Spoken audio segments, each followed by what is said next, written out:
பக்கத்துல எட்டாவது நிலையம் போட்டு பீடம் அமைத்து பரிவாரம் கொடுத்து படப்பு தீபாரணை கொடுக்க நிலையத்தை வாங்கிய மாயாண்டி அந்த 7,000 திரவியத்தையும் காவல் புரிந்து வருகிறான்.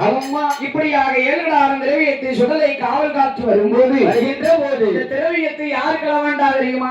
யாரு மலையாளத்துல ஆண்டு வாராம் மாந்திரவாதி பெரும்புடையன், வரிப்புலையன், கொடிப்புலையன், காரி பெரும்புடையன், மோசமான புலையன். அந்த மாந்திரவாதி பெரும்புடையனுக்கு ரொம்ப நாளைக்கு அப்புறம் பிள்ளை இல்லாம ஔவையார் மாவுருண்டை கிருபையால அழகா ஒரு பெண் குழந்தை பிறந்தது.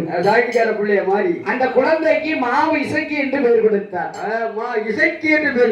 அந்த மாவு இசைக்கிய நாடர்மேனியும் பொருளமாக வளர்த்து வந்தார். அந்த மாவு இசைக்கு அளவோ அளவு எப்பேற்பட்ட அளவு, அளவோ அளவு கொள்ளை அழகு. அதான அப்படி 16 வயதிலே பருவகாலம் அடைந்து அவளுக்கு தலைமுடி வாரா. அம்மா இப்படியாக இருக்கும் போது இருக்கின்ற போது மாயாண்டி வேட்டைக்கு போயிட்டு காவல்ல வந்து பார்த்தார். திரவியத்தை காணவில்லை. பகவதியை பார்த்தார்.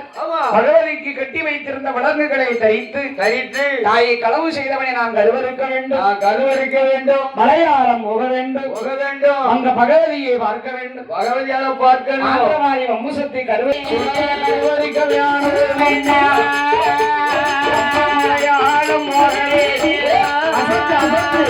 ஆந்திரவாதி வம்சத்தை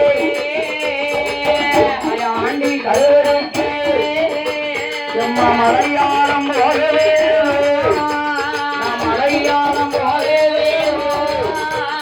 எங்க மாதாவே விடவேடம்மா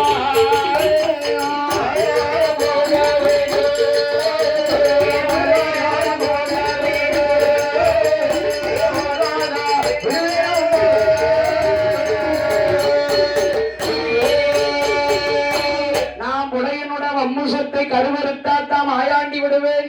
ஆமா கருவ அடுப்பேன். என் காவல்ல களவான் இருக்காமடா, அம்மா அவனை கருவறுத்தாத்தான் விடுவேன் என்ற மாயாண்டி ஒரே பிடிவாதமாக மலையாளம் போடும் என்று சொல்ல. ஆமா அம்மா அந்த பகவதி சொன்ன மகனே, அம்மா ஜாமான எல்லாம் கொண்டு விட்டாங்க, நீ எந்த நாடு போனாலும் மலையாளம் போகாத, நீ போகாதப்பா பெண்பருத்த சீமை உள்ள நீ போகக்கூடாது, உன்னை உள்ள பிடிச்சு போட்டுருவா, கலிபருத்த ராட்சியம் கண்மணியே உன்னை விடமாட்டா கதவுல ஜாத்திருவா, பொருள் போனா போட்டு நீ போக வேண்டாம், நீ போக வேண்டாம். அது பொல்லாத மாந்திரவாதி.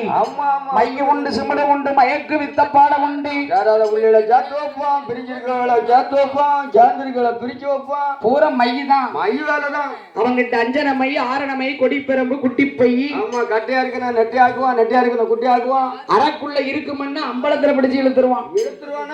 வாவி பொல்லாத மாந்திரவாதி. அவங்கிட்ட எல்லாம் மைய வாங்கிட்டு வரக்கூடாது, நீ போக வேண்டாம் மகனே.